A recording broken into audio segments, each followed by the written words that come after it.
창세기 38장 1절에서 30절입니다. 그 후에 유다가 자기 형제들로부터 떠나 내려가서 아둘람 사람 히라와 가까이 하니라. 유다가 거기서 가나안 사람 수아라 하는 자의 딸을 보고 그를 데리고 동침하니 그가 임신하여 아들을 낳음에 유다가 그의 이름을 엘이라 하니라. 그가 다시 임신하여 아들을 낳고 그의 이름을 오난이라 하고 그가 또 다시 아들을 낳고 그의 이름을 셀라라 하니라. 그가 셀라를 낳을 때에 유다는 거십에 있었더라. 유다가 장자 엘을 위하여 아내를 데려오니 그의 이름은 다말이더라. 유다의 장자 엘이 여호와가 보시기에 악함으로 여호와께서 그를 죽이신지라. 유다가 오난에게 이르되 내 형수에게로 들어가서 남편의 아우된 본분을 행하여 내 형을 위하여 씨가 있게 하라.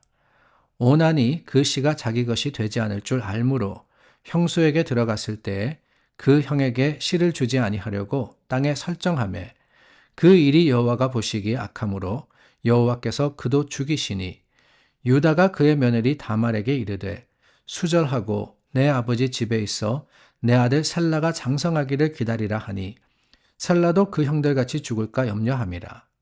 다말이 가서 그의 아버지 집에 있으니라. 얼마 후에 유다의 아내 수아의 딸이 죽은지라. 유다가 위로를 받은 후에 그의 친구 아둘람 사람 히라와 함께 딥나로 올라가서 자기의 양털 깎는 자에게 이르렀더니 어떤 사람이 다말에게 말하되 내 시아버지가 자기의 양털을 깎으려고 딥나에 올라왔다 한지라.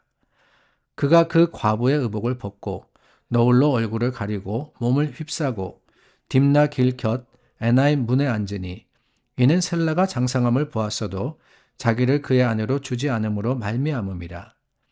그가 얼굴을 가리었으므로 유다가 그를 보고 창녀로 여겨 길 곁으로 그에게 나아가 이르되 청하건대 나로 내게 들어가게 하라 하니 그가 며느리인 줄을 알지 못하였음이라. 그가 이르되 당신이 무엇을 주고 내게 들어오려느냐. 유다가 이르되 내가 내 떼에서 염소 새끼를 주리라. 그가 이르되 당신이 그것을 줄 때까지 담보물을 주겠느냐. 유다가 이르되 무슨 담보물을 내게 주랴. 그가 이르되 당신의 도장과 그 끈과 당신의 손에 있는 지팡이로 하라. 유다가 그것들을 그에게 주고 그에게로 들어갔더니 그가 유다로 말미암아 임신하였더라. 그가 일어나 떠나가서 그 너울을 벗고 과부의 의복을 도로 입으니라. 유다가 그 친구 아둘람 사람의 손에 부탁하여 염소 새끼를 보내고 그 여인의 손에서 담보물을 찾으려 하였으나 그가 그 여인을 찾지 못한지라. 그가 그곳 사람에게 물어 이르되 길 곁 에나임에 있던 창녀가 어디 있느냐. 그들이 이르되 여기는 창녀가 없느니라. 그가 유다에게로 돌아와 이르되 내가 그를 찾지 못하였고 그곳 사람도 이르기를 거기에는 창녀가 없다 하더이다 하더라. 유다가 이르되 그로 그것을 가지게 두라. 우리가 부끄러움을 당할까 하노라. 내가 이 염소 새끼를 보냈으나 그대가 그를 찾지 못하였느니라. 석 달쯤 후에 어떤 사람이 유다에게 일러 말하되 내 며느리 다말이 행음하였고 그 행음함으로 말미암아 임신하였느니라. 유다가 이르되 그를 끌어내어 불사르라. 여인이 끌려 나갈 때에 사람을 보내어 시아버지에게 이르되 이 물건 임자로 말미암아 임신하였나이다. 청하건대 보소서 이 도장과 그 끈과 지팡이가 누구의 것이니까 한지라. 유다가 그것들을 알아보고 이르되 그는 나보다 옳도다. 내가 그를 내 아들 셀라에게 주지 아니하였음이로다 하고 다시는 그를 가까이 하지 아니하였더라. 해산할 때에 보니 쌍태라. 해산할 때에 손이 나오는지라. 산파가 이르되 이는 먼저 나온 자라 하고 홍색 실을 가져다가 그 손에 메었더니 그 손을 도로 들이며 그의 아우가 나오는지라. 산파가 이르되 내가 어찌하여 터뜨리고 나오느냐 하였으므로 그 이름을 베레스라 불렀고 그의 형 곧 손에 홍색 실 있는 자가 뒤에 나오니 그의 이름을 세라라 불렀더라. 성경의 말씀을 나누다 보니까 종종 그런 말씀을 드릴 때가 있는 것 같습니다. 이런 본문은 좀 그냥 넘어가면 좋겠는데 여러분 그런 적 없으십니까? 성경을 읽으시면서 아니 어떻게 이런 이야기가 성경이라는 거룩한 책에 기록되어 있을까 싶은 말씀을 만날 때가 있습니다. 오늘 본문이 바로 그렇습니다. 37장에서 요셉이 이 보디발의 집에 종이 되었다라는 것을 보았는데, 그 이후에 하나님께서 우리가 이루신 일들을 알지 않습니까? 총리가 되고, 그리고 하나님의 계획과 섭리 가운데 이 요셉의 가정이 구원을 받고, 그런데 38장에 들어가서 갑자기 유다의 이야기가 나오는 거예요. 그것도 정말 뜬금없이 근친상간이라는, 우리가 이해하기 힘든 당시의 문화에 대한 내용이 기록이 되어 있습니다. 이것을 어떻게 받아들이고 이해해야 할까?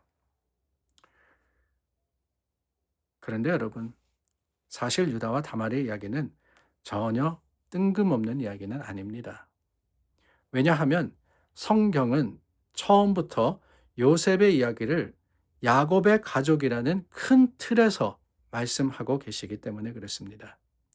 창세기 37장 2절 말씀에 보면은 야곱의 족보는 이러하니라 라는 말씀과 함께 요셉의 이야기가 시작이 되고 있죠. 그러니까 야곱의 가족이라는 큰 울타리 안에서 요셉의 이야기가 중요하게 다루어져 있지만 요셉의 이야기만 다루어지는 것은 아닙니다. 거기에는 유다 이야기도 있고, 거기에는 야곱의 다른 형제들의 이야기가 기록되어 있더라, 포함되어 있더라라고 하는 거예요. 오늘 본문의 말씀, 두 가지의 중요한 동사가 나옵니다. 하나는 악하다라는 동사고, 또 하나는 옳다라는 동사입니다. 7절과 10절 말씀을 보니까 악하다라는 동사가 나오는데, 그 앞에 공통적으로 붙어있는 수식어가 있습니다.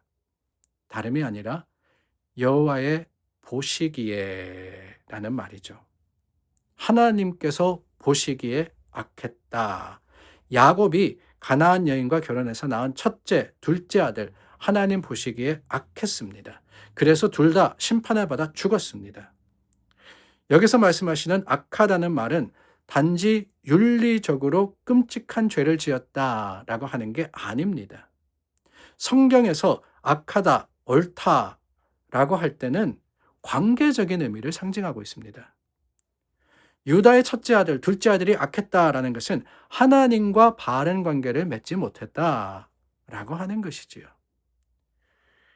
첫째 아들이 어떻게 했는지 성경에 나와 있지 않습니다. 그러나 둘째 아들 오난이 어떻게 하나님과의 관계를 끊었는지 성경은 기록하고 있습니다. 다름이 아니라 당시 자식이 없으면 형을 대신해서 대를 잇게 해주는 법이 있는데 그것을 고의적으로 어겼더라라고 하는 거예요. 자신의 생각에 그 아들이 자신의 씨가 되지 않을 줄 알았기 때문에, 형 엘의 자식으로 취급될 것을 알았기 때문에 고의적으로 하나님 약속의 말씀을 저버렸습니다. 이게 바로 하나님과의 관계를 깨뜨리는 불신앙이 된 것이죠. 그래서 하나님 보시기에 그가 악했던 겁니다. 그러므로 심판을 받은 것이지요. 그런데 여러분, 우리를 더 고민하게 하는 것은 우리들이 보기에는 비윤리적입니다. 다말의 행동, 시아버지를 속여서 시아버지와 동침하고 아들을 낳은 그 행위. 그런데 26절 말씀에 보니까 그는 나보다 옳다라고 유다가 고백하거든요. 옳다. 여기서 옳다라는 것은 영어로 하자면 correct, 맞다라는 게 아닙니다. righteous라는 단어를 씁니다. righteous, 의롭다라고 하는 거예요. 유다가 다말이 의롭다고 인정을 합니다. 어떻게 그러느냐? 창녀처럼 행동해서 시아버지로부터 임신하게 된 다말, 어떻게 의로울 수 있습니까? 다름이 아니죠. 다말은 유다보다 관계 의무에 충실했기 때문에 그렇습니다.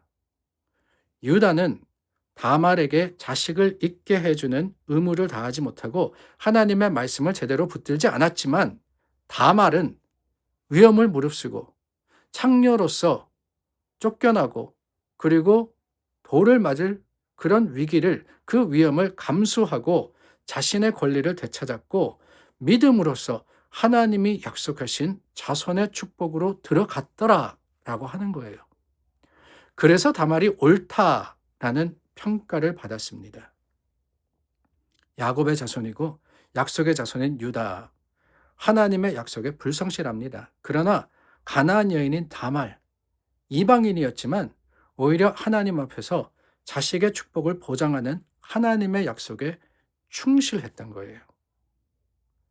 이 말씀이 이러한 관습이 우리에게 교훈을 주는 게 아닙니다. 이 말씀이 오늘 우리에게 주시는 메시지는 다름이 아닙니다. 자신이 정통이고 하나님의 축복을 받았다고 생각하는 명목상의 그리스도인들이 많은 오늘날, 이방 여인 다말의 믿음, 그 믿음이 우리에게 경각심이 되어서 다가오는 거예요. 우리의 편안한 신앙생활 가운데 긴장감을 불어넣고 있습니다. 신앙의 길이라는 것, 우리가 생각하기에 윤리적이고 도덕적이고 세상 사람들이 옳다하고 세상 사람들이 받아들이는 그 편안한 것이 결코 아니다라는 사실. 오히려 어쩌면은 힘듭니다. 거기에서 우리가 고민해야 됩니다. 이 말씀의 의미가 무엇인지, 하나님의 뜻과 계획은 어떠한 것인지, 그것을 통해서 하나님이 이루시려고 하는 그 길이 무엇인지 우리가 계속해서 스트러글하고 계속해서 우리 가운데 참으로 말씀으로서 그 말씀과 부대끼면서 살아가야 하지만, 그게 하나님의 길이고 영적인 길이다 라는 사실을 우리는 깨달아야 하는 거예요. 여러분, 성경 읽으시면서 그러시기를 바랍니다.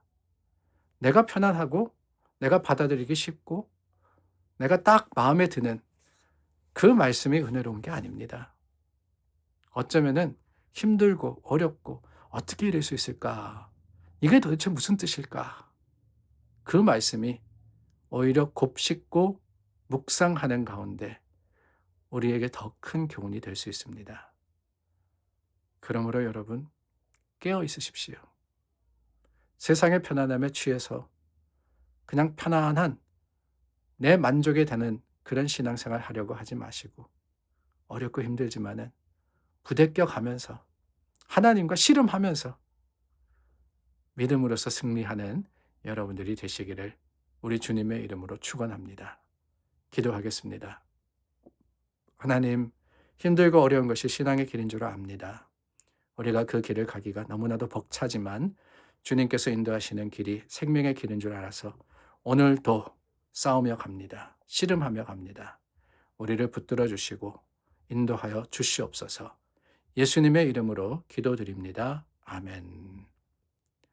하나님의 길, 그 믿음의 길을 오늘도 싸우며 승리하시는 여러분들이 되시기를 우리 주님의 이름으로 축원합니다.